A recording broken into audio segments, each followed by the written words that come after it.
Hello and welcome to the first lecture of PH 303 Quantum Mechanics 2. As I have already informed to you that this course is a course which is an extension of the previous Quantum Mechanics 1 lectures that you have attended in the previous semester, PH 204. Uh, so I request you to first make a revision of few topics that will be extremely crucial in understanding the present course. So these topics are basically nothing but the postulates of quantum mechanics as well as the linear vector space, the Dirac bracket notation and all those things. So to start with, I request that you please go through those lectures that Charu sir had given to you in the previous semester, and basically these were I guess these were first few lectures. So please go through those, and as we go along I will inform you about what other topics that we will be needing in this course of lecture. Basically, PH 204 many topics will be required in understanding this course. For example, later on we will require hydrogen atom, simple harmonic oscillator, angular momentum. So all those things we will be requiring. Therefore, it is a good idea to get the basic grasps corrected in before attending this course. Okay, so today, as I have mentioned, we will be starting with the approximation methods for stationary states. So we already know what are stationary states, so I am not going to the details about the discussion on stationary states. The most important part in this title is basically approximation methods. We will see that why these approximation methods are required and what are the different kinds of approximation methods that we will be using in this course. And the first such example is the time independent perturbation theory. So let me very briefly tell you about the topics that we are going to cover in this chapter. Firstly, I will try to motivate why we need approximation at first. Then we will go to a very brief discussion of perturbation theory. In fact, the idea of iterative methods, how we try to solve problems which we cannot solve exactly. Then we will come to the time independent perturbation theory, the non-degenerate case. I am sure that you know what is a non-degenerate energy level. Basically, you know that the quantized energy levels, there are quantized energy levels, and the energies of these states can actually be same. If two different states have the same energy, then we call two or more actually in states having same energy, we call those as degenerate states. And if none of these states have same energy, then we call these states as non-degenerate case. Now we will of course be looking into few examples. One such example is the ground state of hydrogen atom, and correspondingly we will study what is known as Stark effect. I have basically told you about it but without mentioning the name in the introductory video. Basically, if you put an atom or say a hydrogen atom in an electric field, we can see what changes are there in the energy levels of the hydrogen atom. So those things are basically called Stark effect. Then we will go to a discussion, very brief discussion about near degenerate system, and we will study the degenerate perturbations. And under degenerate perturbation, we will be actually looking into the doubly degenerate Revel and resonances, and finally we will come to the fine structure of hydrogen levels. So this is roughly the idea that we will be following in the first chapter. Of course, today we are going to focus on the first two. By the way, I have planned to prepare today's video, which will not be very long. I just want to go very slow in the beginning, and according to your convenience.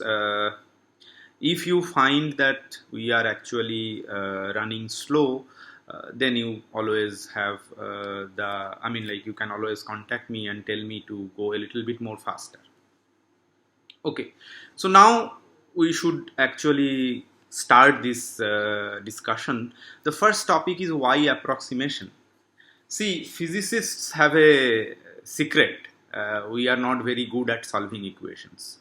And more precisely, human being is not very good at solving equations. We know this because we have at our disposal very high performing computers, and they are much better at solving problems than us. Now, we usually do a good job, very good job, by hiding this secret while we teach physics. In quantum physics, we start with examples like harmonic oscillator or the hydrogen atom, and then we basically very proudly demonstrate that how you can solve these problems exactly and analytically without taking help of the computer. But there are very, very few such examples where we can write down the solution in a closed form. Basically, for the vast majority of problems, the answer is something complicated that is not captured by very simple mathematical formula. For these problems, we require the approximate methods. So basically, the thing is, in real life, many problems, almost all the problems, cannot be solved exactly as well as analytically. One of the ways to tackle these problems is to apply some approximation methods and try to see how far we can go in solving that. So this is the idea behind approximation methods, and this is the idea behind why we require approximation methods. Now I should actually tell you one example, one mathematical example, before going into physics part. I will try to solve one equation, algebraic equation, perturbatively, and give you, I hope that this will give you some idea on how to proceed. So basically, you know that perturbation characterizes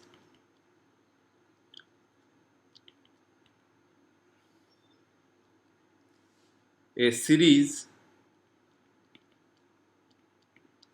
of iterative methods by which one obtains an approximate solution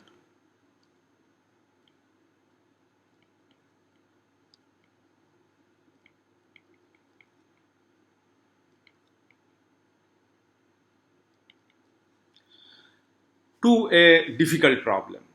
The idea is basically to introduce a very small parameter epsilon into the problem and obtain a solution as a series in powers of epsilon.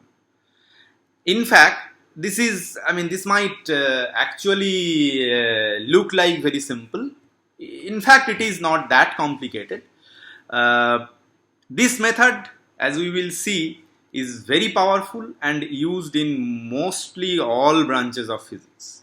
Okay, so as a starter, let us look at one concrete example, and the example that I have in mind is basically an algebraic equation which looks nothing but very simple, and we have an equation which is x cube minus 4.001x plus 0.002 say is equal to 0. Now suppose I ask you to solve this particular problem, solve this for x, and the roots of these equations you will find, if you are trying to solve this equation, are extremely difficult to obtain exactly. However, as I said, we can resort to perturbation theory to find an approximate solution in an iterative way. So for that, as I already mentioned, let us introduce a parameter which is nothing but epsilon, and let us choose this parameter to be very small, and let us choose this parameter value to be 0.001. Okay, for our discussion purpose, let us actually number all these things. So in terms of this parameter, how does this algebraic equation look like? This algebraic equation therefore looks like x cube minus 4 plus epsilon x plus 2 epsilon equal to 0. So let us number it 3. Now this equation which we have written here in terms of epsilon, and this epsilon, as I have mentioned, is an arbitrary small parameter, but we note that the solution of this equation 3 would be a function of this parameter. So that is absolutely clear by taking a look at this equation, because now we have introduced this new parameter, it is sitting there in the equation. Therefore, the roots of this equation will be a function of this parameter epsilon. So we expand the variable x in powers of epsilon. That is the trick. In order to find out the roots, the first step that you take is you expand x as x naught plus epsilon x1 plus epsilon square x2 plus dot dot dot. That means it is nothing but an infinite summation with n going from 0 to infinity, epsilon to the power n xn. Let us call this equation 4. So this is the series solution that we are choosing, and we can always put this equation 4 back into, sorry, not here, back into equation 3, just the above equation, just the way that you actually apply any series solution method to solve equations or differential equation, exactly similar kind of method. You simply substitute this x written in equation 4 to equation 3, which is our equation that we need to solve, and we keep, to the first approximation, we keep terms up to epsilon to the power 0. So what we are doing is that putting this thing back into 3, keeping terms up to epsilon 0 order only. So then what will happen? It will be like this. So epsilon 0 means, if I write down this explicitly, epsilon 0, the first term has this epsilon to the power 0. So what should this equation be looking like? What should this equation 3 be looking like? So it will simply be x0 cube minus 4x0 equal to 0. This will immediately give you the two roots x0, no, not two, three roots, 0 and plus minus 2. Thus, to the leading order in powers of epsilon, the roots of the equation are 0 and plus minus 2. I am just writing it because you may find it for the first time, you may find this thing to be hard to understand. So I just want to go slow and write every step. So to the leading order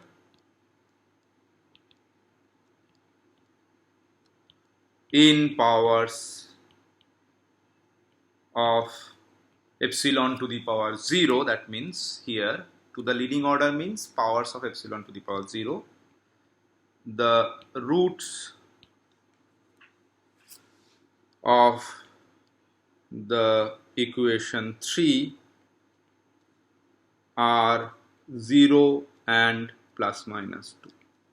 So what we have done is that we have started with this series solution. We have kept only terms which is a single term epsilon 0 x 0 and put it back to the algebraic equation and try to solve it, and we have found out the two roots. But these two roots, as you know, are not exact, because if you look at this equation, this is not xs cube minus 4x equal to 0.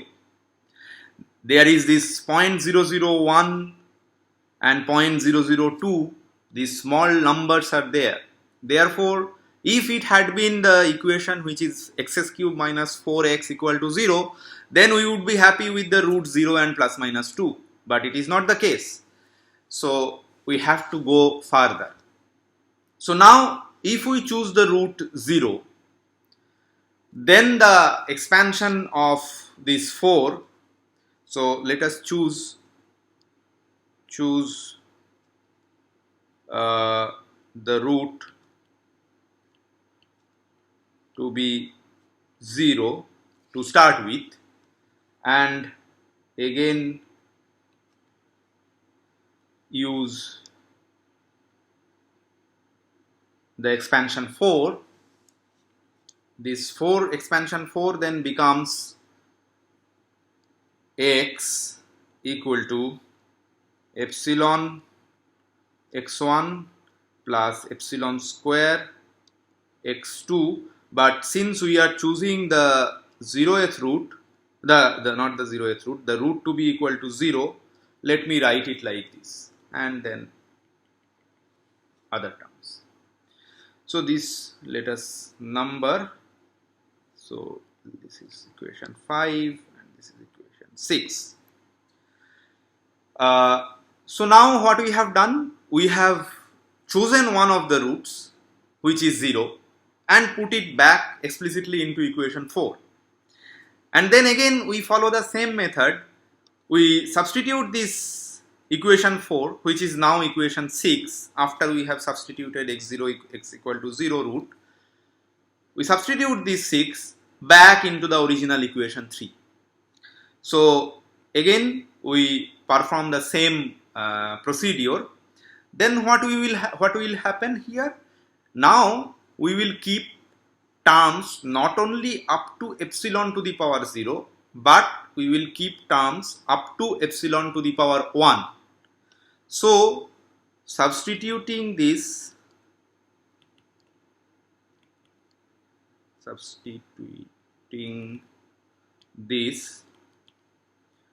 to 3 and keeping terms up to epsilon or up to order epsilon, it's better to write it that way, up to order epsilon. So what will we get? So we have this equation xs cube minus 4 plus epsilon x plus 2e.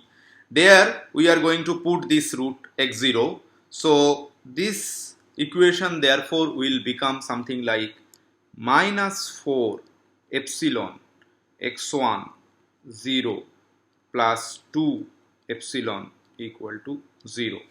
This will immediately give us the root x1 0 corresponding to the first root equal to 0 to be equal to half, which is nothing but 0.5. Let us number this equation 7. So to this order, that means to this order epsilon, the root is, of course the root has to be figured out like this, epsilon x1 0, and since we are keeping terms up to epsilon only, there will be no epsilon square x2 term, so this will be half epsilon. This is nothing but epsilon has the value 0.001 and epsilon has the value 0.001 and half means 0.5, so this is going to be 0.0005. That's it.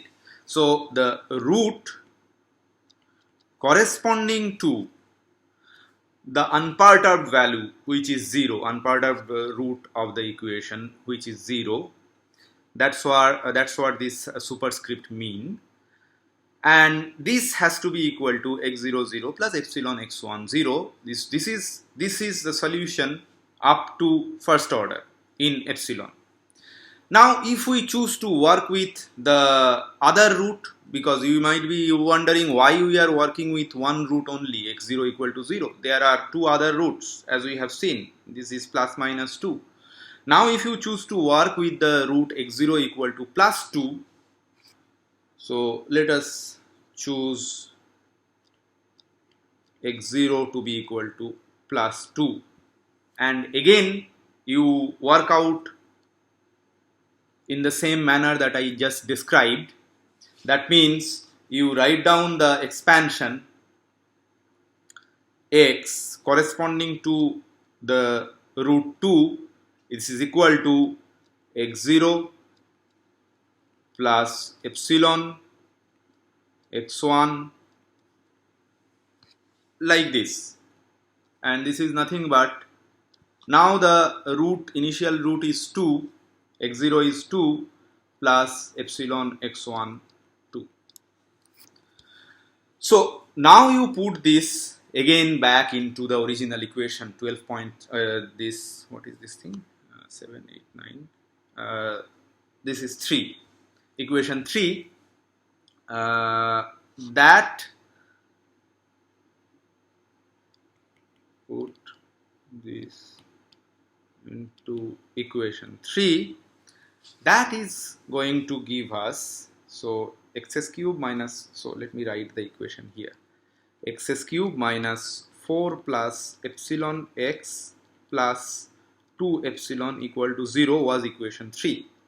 Now we have to put this 2 plus epsilon x1 2 plus epsilon x1 2 is what our root is to start with, minus 4 plus epsilon into 2 plus epsilon x1 2 plus 2 epsilon equal to 0. Now there is an important thing to note here. What is this expansion? This expansion is 8 plus, so what is a plus b whole cube? A cube plus 3a square b plus 3ab square plus b cube. So this is 3a squared. A squared is nothing but 4, 3 into 4 into epsilon x1 2 plus 3 into 2, ab square means epsilon square x1 2 squared plus epsilon cube x1 2 whole cube minus, then again this is 8 minus 4 epsilon x1 2 minus 2 epsilon minus epsilon square x1 2 plus 2 epsilon equal to 0. So 2 epsilon gets cancelled. We cannot keep terms above order epsilon, so epsilon square term and epsilon cube terms should be neglected. So what we will have here is 8 plus 12 epsilon x1 2 minus, this is going to give us 4 into 2 plus epsilon x1 2 equal to 0. Yes, this term also should not be there, epsilon square order term. So now if we now again if you see, look at it, this 8 get cancelled with this 8, this first term gets cancelled, and only term that remains is nothing but epsilon 12 x1 minus 4 into x1 2 equal to 0. This immediately implies x1 2 has to be 0. So to this order,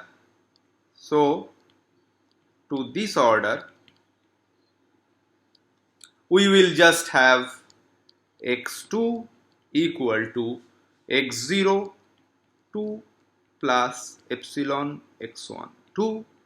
So x0 2, you remember the root we started with was 2, so this is 2 plus, but this x1 2 was 0, so this is epsilon into 0, therefore this is nothing but 2.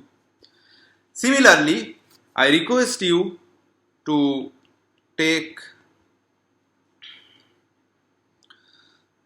x0 to be equal to minus 2. Take the other root and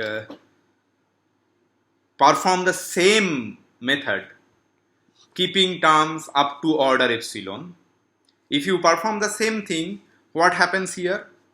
So let us go through a few steps. X minus 2 this time is x0 minus 2 plus epsilon x1 minus 2. That's it. So this is x0 minus 2 is nothing but minus 2 plus epsilon x1 minus 2. What was the trick next that we need to do? We need to substitute this expansion into the original equation. So that means substitute into 3 and keep terms up to order epsilon. That's the trick. So now if you keep terms up to epsilon, I will just write the first I'll just write the final equation.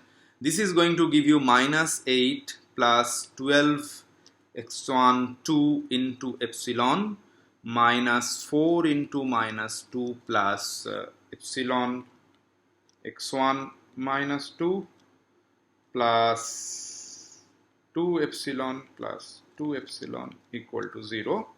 If you solve for x1 minus 2 from the above equation, the value that you will get from here is minus half. Please check this as a homework. So to this order, this root is therefore, so to this order,